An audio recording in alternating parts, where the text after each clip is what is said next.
Thank you very much. We have continued to scrutinize this entire electoral processes, and when you look at these processes, there are certain propellers which are always very pivotal, and one of them to mention is peace. Now, a number of women-led organizations, amongst others, you talk about the Women's Station Room, have taken a very deliberate move to ensure that they launch some programs across the West Nile region where the people can be in position to be empowered on how they can actually have access to information, but also in case of anything, they can be in position to inform the necessary authorities. Now, a number of players were invited for a launch of this particular initiative in Arua. I want to strike some conversation with Reverend Canon Diana to understand, looking at this particular launch, what is its intended outcome, but also she is one person who has been observing the different electoral cycles.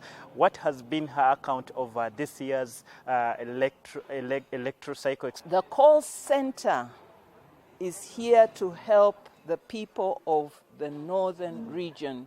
It is for rapid early warning and rapid response to potential violent situations that could escalate into harmful sort of violence. And so we want to nip conflict in the bud.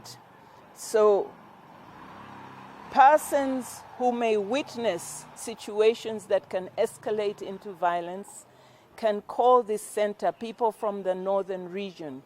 We have young people ready to receive your calls and to give us a report of what's happening at your particular polling station or in your particular area. And as the eminent women of the Women's Situation Room, we have the opportunity to to connect with those who can firefight those particular situations. How does this help? First of all, we are very pleased. Most of us are senior citizens of this nation. We want to leave a legacy of peace. We know it takes years, and indeed we have not been lying down in the past 5 years. We have engaged with all stakeholders of the electoral cycle, and we have indeed spoken about issues to do with peace.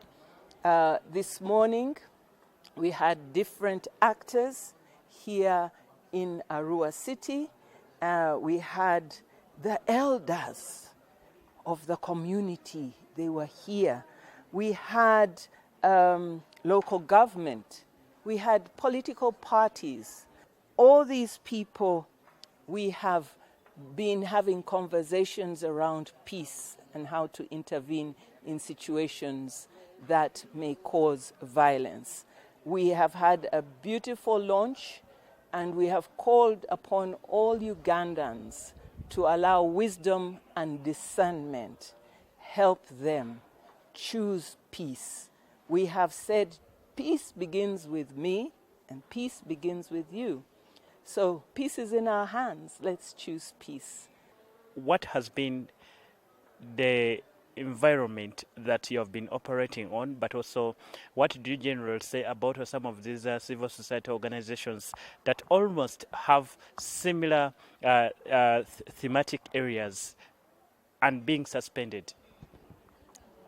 I'm not sure I can make a comment on that, but I want to say that we have also worked with civil society organizations and human rights organizations.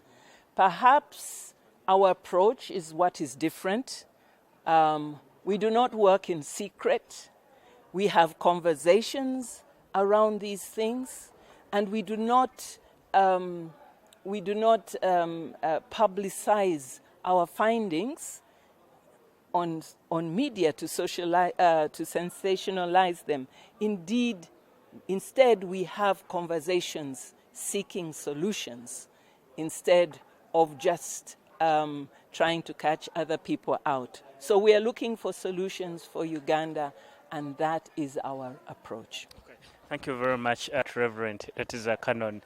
Diana happens to be the person that I've been having the conversation with. Of course, she has been able to confirm to us how they have been operating, but also, secondly, what roles the citizens of the country can play to ensure that the peace which is already in existence can be sustained, but also report any kind of isolated violent cases across the country. For now, allow me to say that let me hand you back to my colleague in the studio to continue with the conversations right there. Back to you in the studios.